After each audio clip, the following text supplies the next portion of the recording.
audience seemed to like my idea of using this helmet for my video blogs. I'm going to keep on doing it.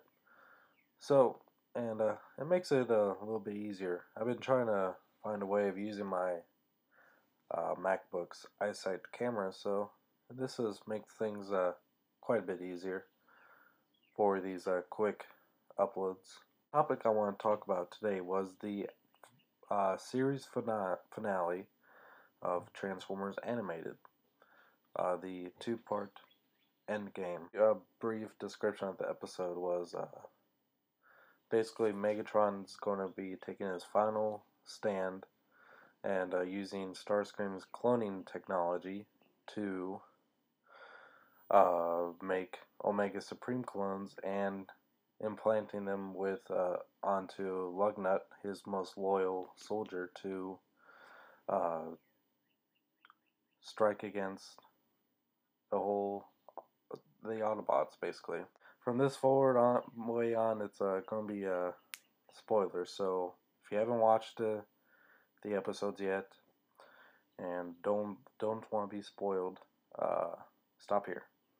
A couple of things I wanted to talk about in this finale is I think the whole two-part was brilliantly executed. It solved, or it answered a lot of questions left unanswered throughout the entire series, such as Sari's origins. How did the Autobots actually?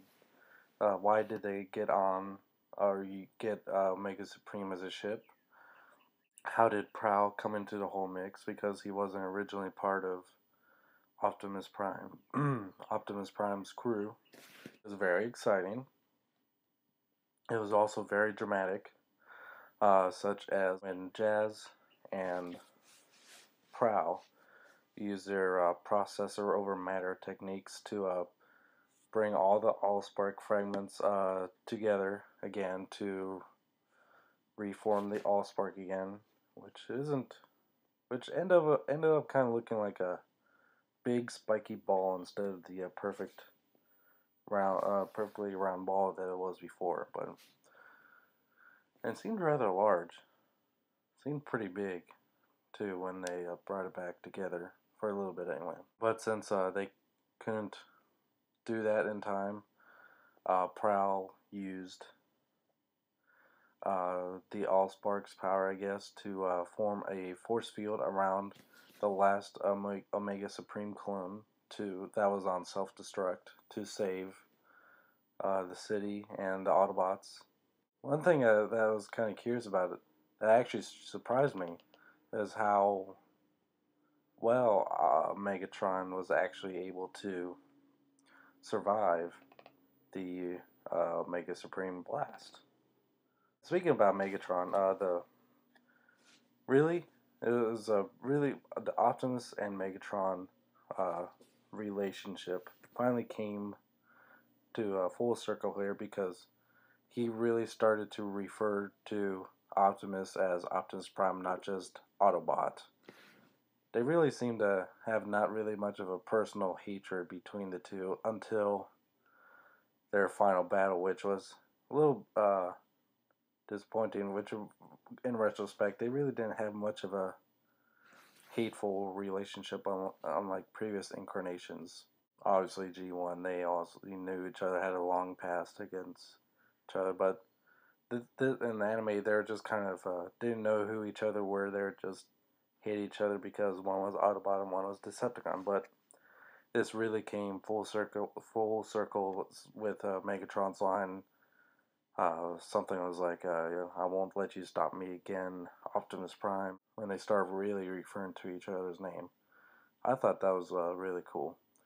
And Optimus Prime got a jetpack in this two-part episode that really actually made him look like a God Jinrai, with his wings on the back, and he had a couple like other wings on his forearms and a couple cannons on his back. They really just made a good homage to the God Jinrai. When they were bringing the Allspark fragments together, Starscream had a rather anticlimactic death. He simply just fell onto the ground and died after the Allspark fragment was removed from his head, which was a little cool, but kind of disappointed. I was hoping for a little bit more. Now, like I said, this answered a lot of questions that have been left unanswered. Previously, we learned that Sorry had was made from a Cybertronian protoform, but they really didn't explain where it came from until this part where it was revealed that her protoform actually came from the Decepticon ship that was on the moon.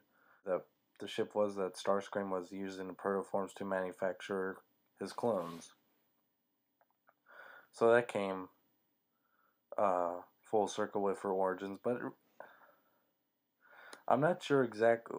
They didn't really quite explain how Sorry can just like touch something and tell how to fix it. That kind of annoyed me a little bit, but and one big question that it left kind of unanswered, at least for me anyway, that I was kind of disappointed with, is it basically ended with Optimus and his crew bringing back uh, Megatron and Shockwave in stasis cuffs, and Optimus had the Allspark and a new case which looked just like the Matrix of Leadership on a chain wrapped around his neck. So I thought that was pretty cool, and with his Magnus hammer in hand. But it really didn't. No,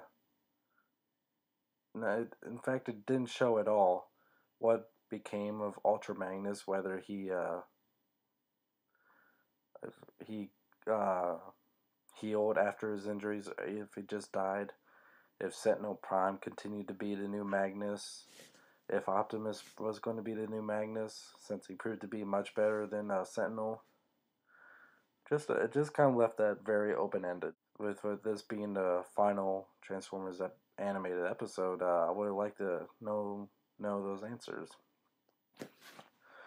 But those are just some minor problems with the two-parter episode that I had.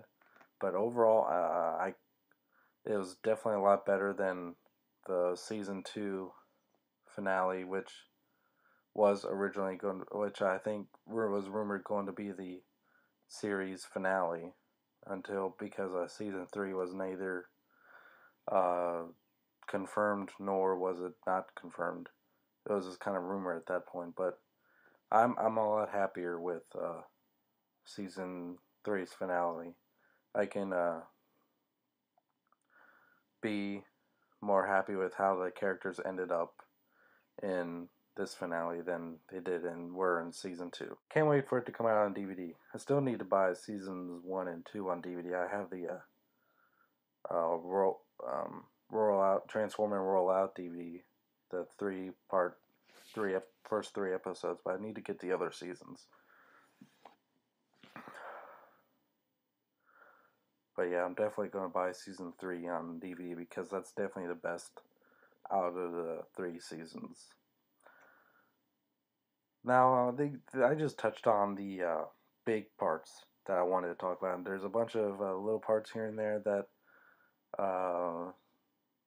such as RC being regained back to full memory, and her and Ratchet being reunited.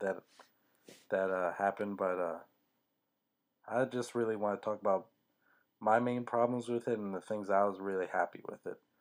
So overall, I think it was a great way to end a series. Alright, now until next time, thank you for watching.